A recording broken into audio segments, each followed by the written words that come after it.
At para sa mga mommies at daddies natin na araw-araw ay nagluluto.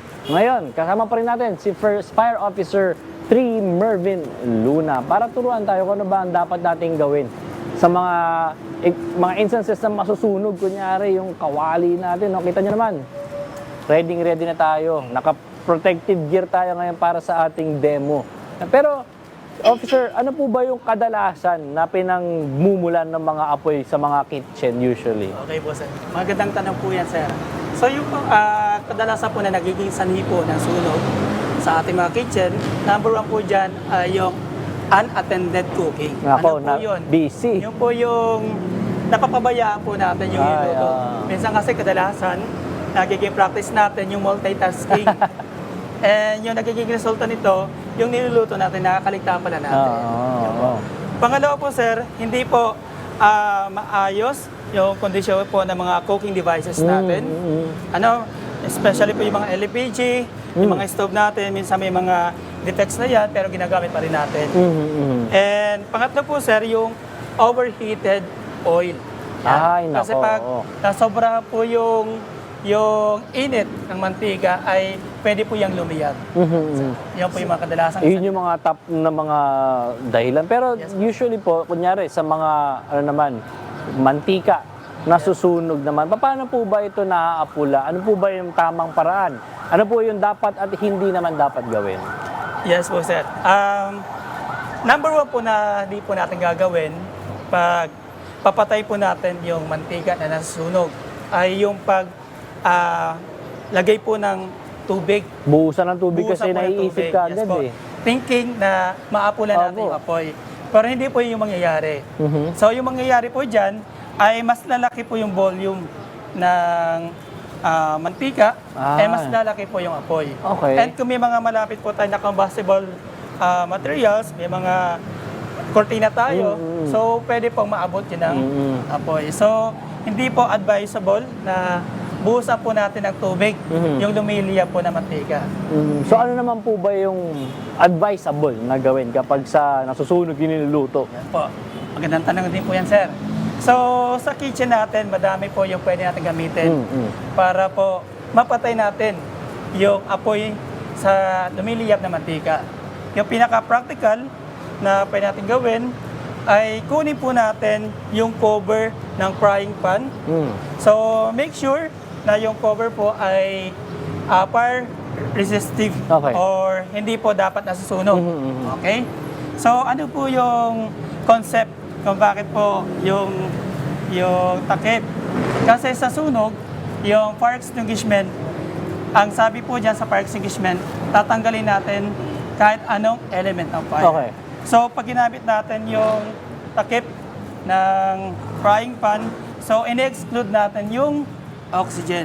And therefore, mapatay natin yung apoy. Bukod po sa takip, ano po ba yung mga pwede nating gawin pa? Okay po, sir. Kung may towel po tayo, pwede po natin basain. Then i-cover po natin sa ating frying pan. Make sure na na-cover po lahat ng area. Okay lang po kahit yung towel basa kasi kayo nasabi huwag babasain pero yung towel kailangan damp. Bakit po kailangan damp siya? Yun. Para po hindi po masunog. Kasi kung hindi po basa yan, baka po masunog po yung hindi naman tumutulo na basa. Ano lang? Hindi na po. Kailangan basa lang po, sir. Then, mabilis po natin i-apply. Alright. Then, aside po sa towel, kung may baking soda po tayo, so pwede po natin gamitin yan. Para po mapatay natin yung apoy. Kung may asin po tayo sa bahay, madami po, pwede po din natin gamitin yan. Ang dami palang pwedeng ways po, no? Pero ngayon, ipakita po natin actual, no, kung paano ba ang paraan. Isa sa mga paraan na sabi ni Officer ay yung takip lang, mga kasambay. So sige, ipakita natin, kunyari kayo ay nagluluto na sa inyong bahay, nagpiprito kayo, at ay nalingat kayo, nanonood kayo masyado sa inyong paboritong palabas, nasunog na ang mantika. Isa sa mga paraan daw po ay wag magpanik. Una, first step po ay yung takip na make sure na hindi siya masusunog. Yes po. Kailangan bakal o yung iba mga ceramic. Advisable po yung mga ceramic na takip. Kasi may mga takip din po na ceramic. Basta wag lang po plastic ay nasusunog.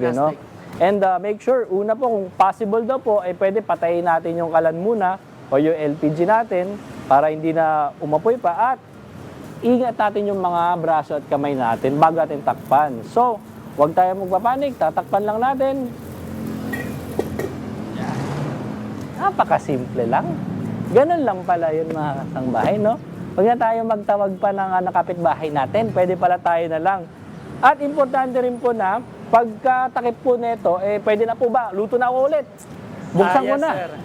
Tama po yun. So, once po na mapatay po natin yung apoy sa ating frying pan, may mantika, so wag po muna natin buksan. Bawal muna, okay. Kasi pwede po yan mag-rekindle o mag-reignition po. Ay, okay. Gano'ng So, katagal po hindi nila pwedeng galawin muna to? So, pwede po mga 15 minutes. Mm-hmm. Minimum na po yan. So, make sure na ma-cool off muna po yung heat or temperature po sa ating Okay. Sige po. Next natin, next way. Kung sakali man wala kayong takip na bakal na baka masunog kasi ang inyong takip, pwede pala yung wet towel or basahan Yes. po sa pang-apula ng apoy. Tingnan natin kung pwede. Yeah, mainit Pwede po. na. Mainit pa. Pero pwede rin pala, towel din. Pero kailangan po ba yung towel na ito gaano kalaki po ang kailangan na towel na ipang-cover dito? Yung basta po ma-cover natin yung buong surface po para po ma-prevent natin yung pag-introduce po ng oxygen sa outside. Kasi baka mamaya gamitin nila sakto lang po dyan. Hindi rin po Instead po advice. na mapatay natin yung baka po. Para mas dinagdagan pa lalong lumaki po natin. yung apoy. Okay, sige, pakita po natin kung paano naman gamitin ang wet towel sa pag-apula ng apoy. Para malaman natin na kaya-kaya nyo gawin to sa inyong mga bahay. So, sir, i-instruct nyo lang po ako paano po ba ang tamang way. So, first step po, if applicable po ulit, sir, Patay. patay po natin yung gas stove and LPG po para ma-discontinue po natin yung supply ng fuel galing po sa LPG. Then, so, yung Basahin towel na. po ay kailangan basa po yan. Then, i-cover po natin sa buong area po. Pag ganyan Make po. sure na, yes po, pag ganito po, sir. Okay, cover. Yan. Okay.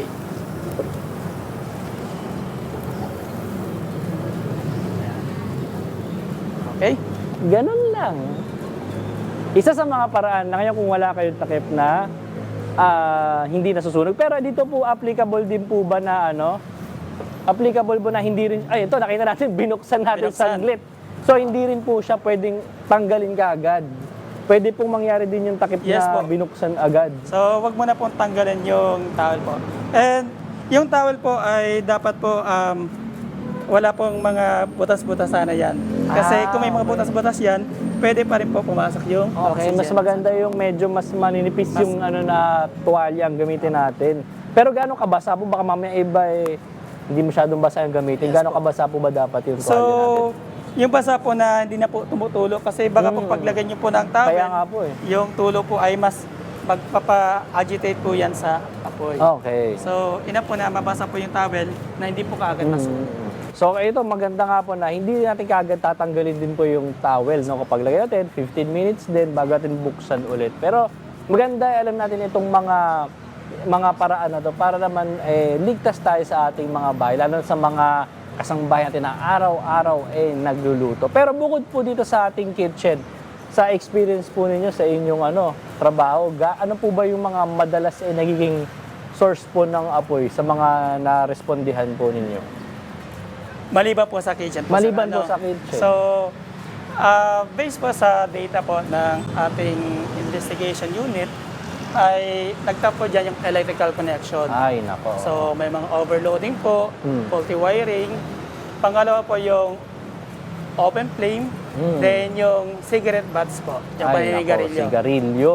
So, may mga cases din po, sir, na nagiging sandidi po ng sunog yung mga nakasinding kandila.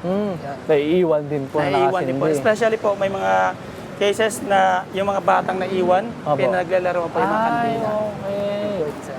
So, yan ang mga magandang bantay natin mga kasambay bukod sa ating mga kitchen. Ito yung, lalo na ngayon, Fire Prevention Month.